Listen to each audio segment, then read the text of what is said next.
નમસ્કાર, ડીટીવી ન્યૂઝમાં આપ સૌનું હાર્દિક સ્વાગત છે.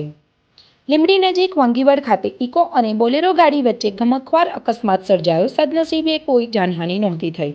ગત મોડી રાત્રિએ દાહોદ બાંસવાડા હાઈવે ઉપર લીંબડી નજીક આવેલ વાંગીવડ ખાતે ઇકો કાર અને બોલેરો વચ્ચે ગમખ્વાર અકસ્માત સર્જાયો હતો.